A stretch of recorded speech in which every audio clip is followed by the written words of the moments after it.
Oi, pessoal, tudo bem? Voltei. Nossa segunda aula.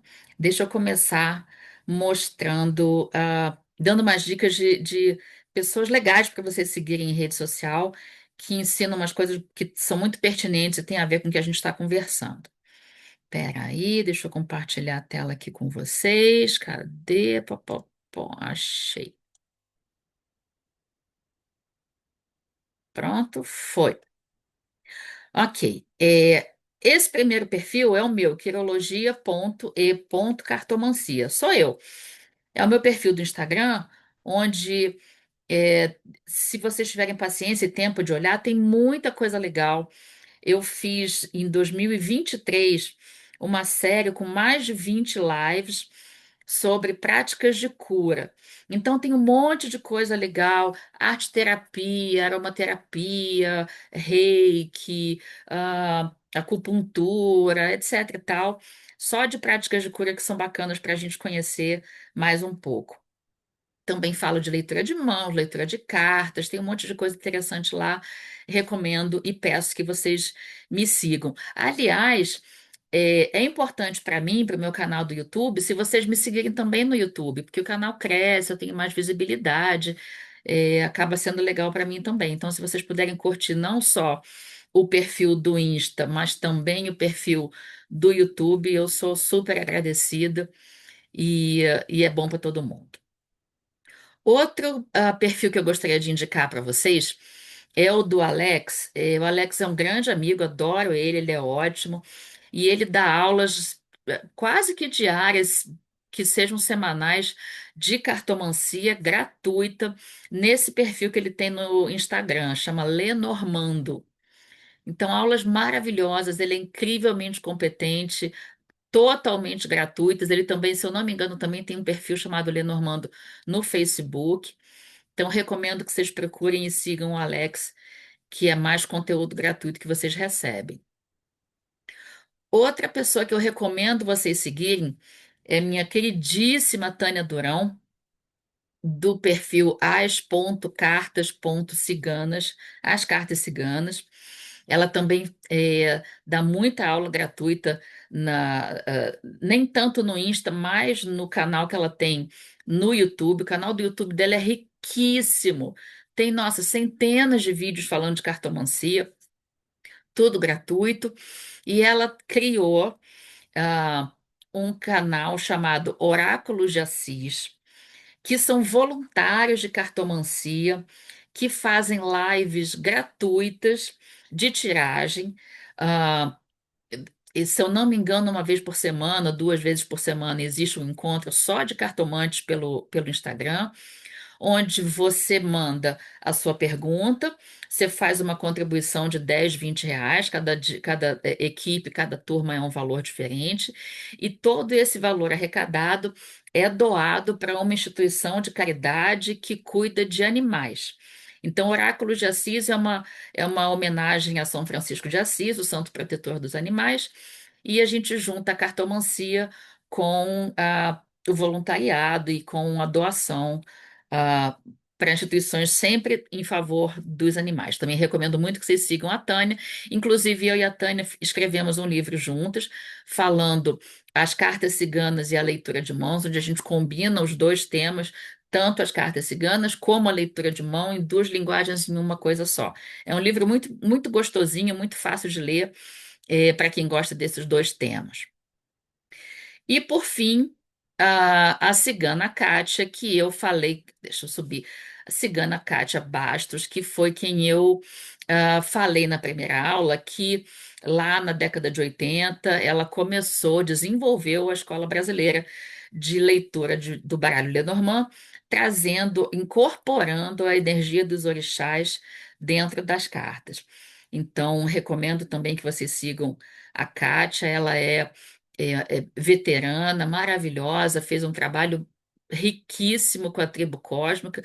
Também tem o perfil da tribo cósmica, não coloquei aqui, mas vale a pena dar uma procurada e conhecer, porque são todos esses perfis são perfis muito legais para crescer a visão que a gente tem de cartomancia e de oráculos.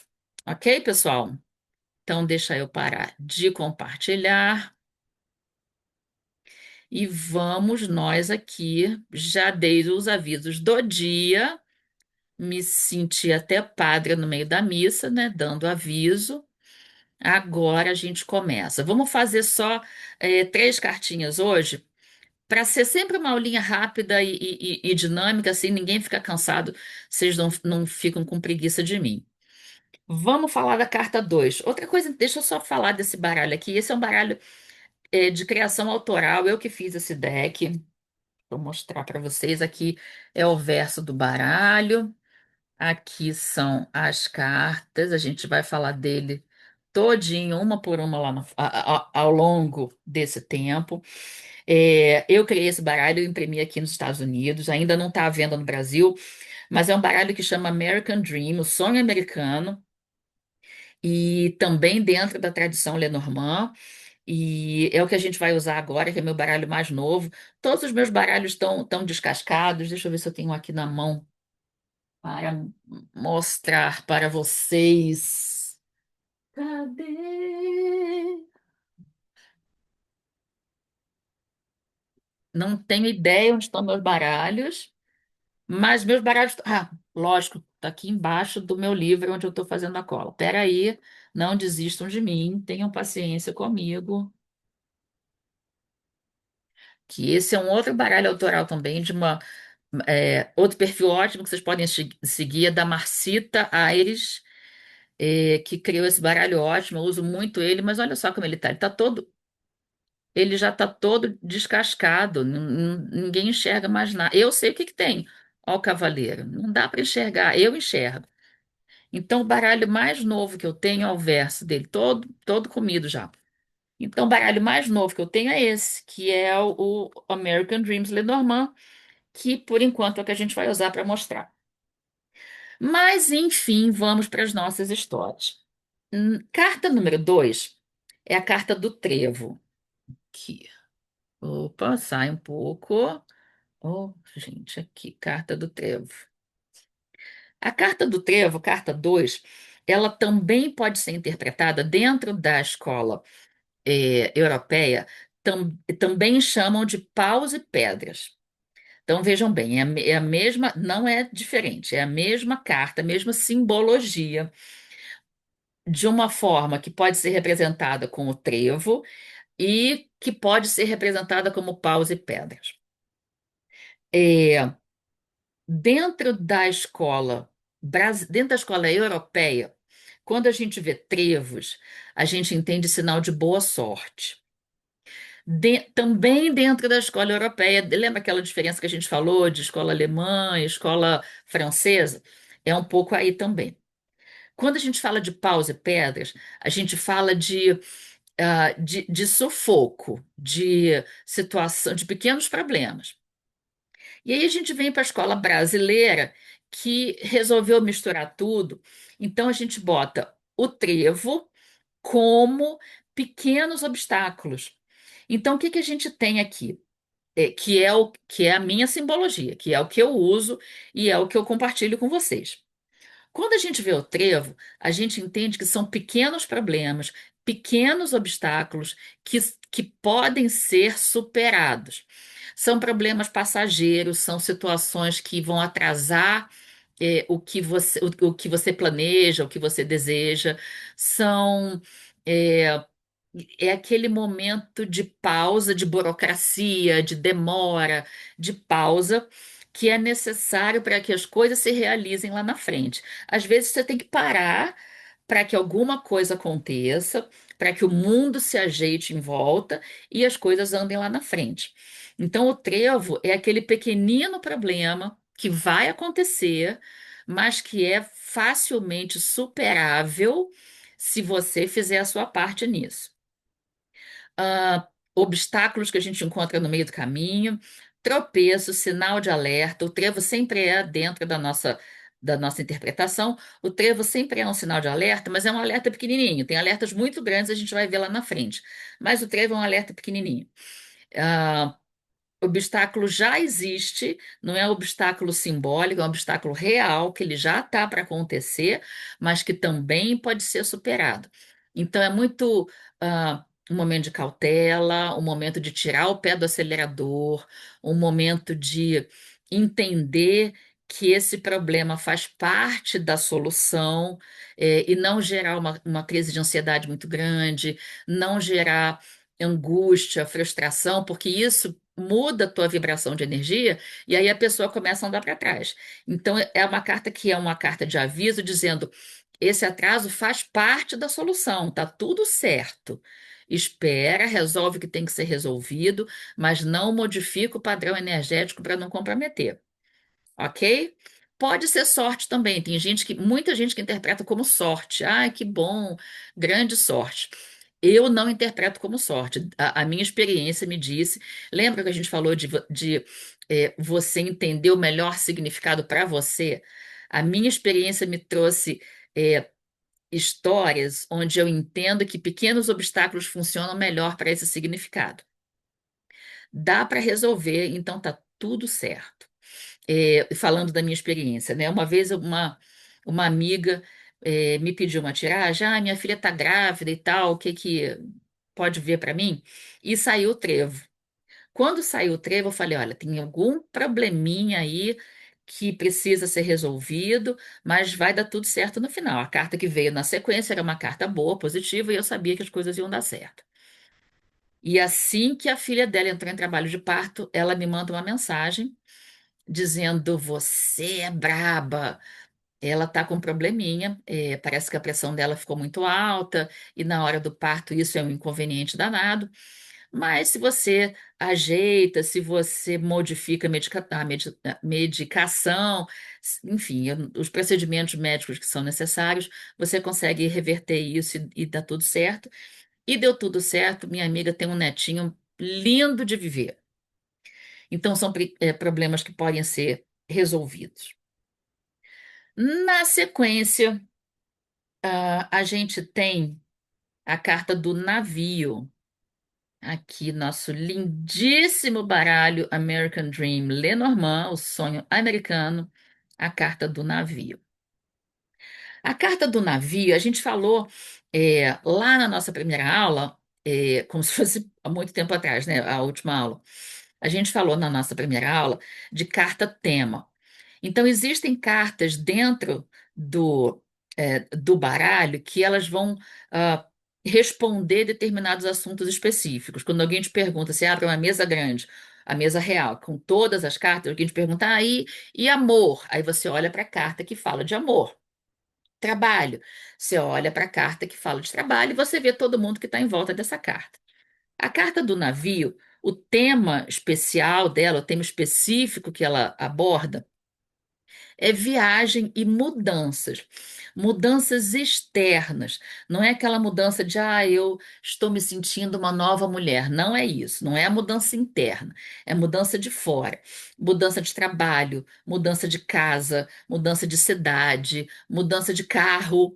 É algum tipo de mudança.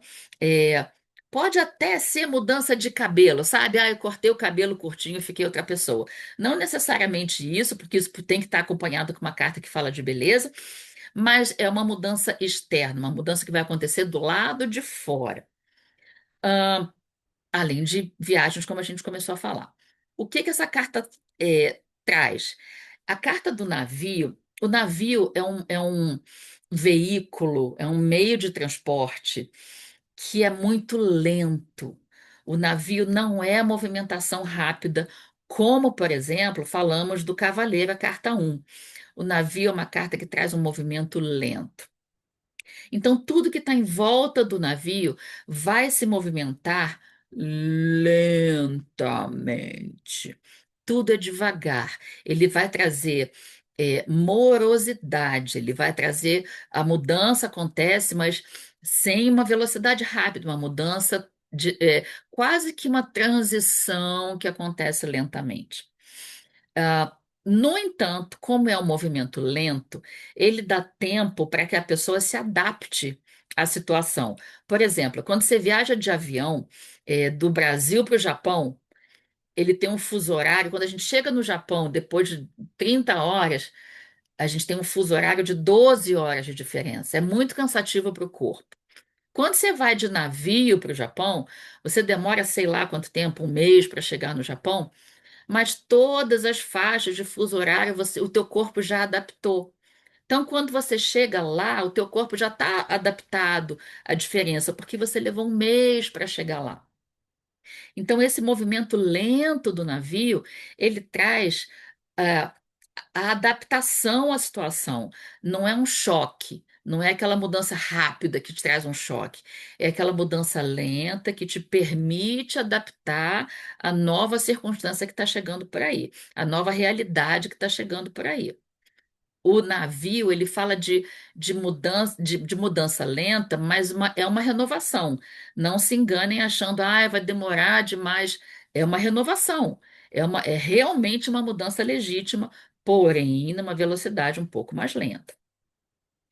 Quando a gente fala da carta do navio no amor, quando você faz uma pergunta, aí o amor, blá blá blá, e aparece a carta do navio, fala de. A gente falou de movimento lento, a gente fala de distanciamento. Quando a gente está falando de carta do navio no amor, ou é alguém chegando, ou é alguém saindo devagar. É uma relação que está começando devagar, é uma relação que está terminando devagar, as coisas andando com mais lentidão, com mais morosidade. Outra coisa que o navio fala é é, da dificuldade de desapego. É como se, imagina, o porão do navio. A gente sempre tem que imaginar a figura, como é que é o navio, o que que tem ali.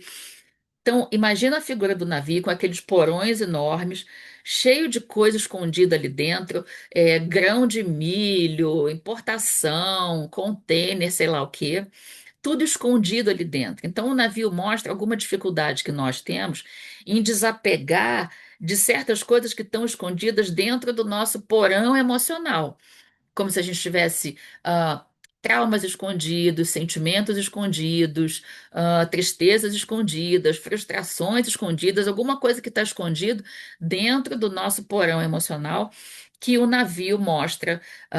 É muito comum quando a gente pergunta sobre relacionamento, a pessoa ter alguma coisa escondida, um trauma escondido, uma situação do passado que foi ah, sofrida, prejudicial. Então, fala de algum sentimento que está escondido. Quando a gente fala de viagem mesmo, o navio fala de a viagem em si, óbvio, mas fala também de deslocamento, de mudança, de. ah, no- E aí nem precisa ser mudança tão lenta, sabe? Quando a gente está falando especificamente de viagem. Aí uma viagem de avião, ela é rápida, mas fala da viagem em si, do processo de viagem em si. A gente observa as cartas que estão em volta, ou antes ou depois, para entender qual é a energia que a gente está falando dessa viagem. Trazendo um orixá para a nossa conversa, a carta do navio, ela foi identificada como Iemanjá, porque o navio está no mar, né? Então, pareceu óbvio trazer Iemanjá para essa conversa.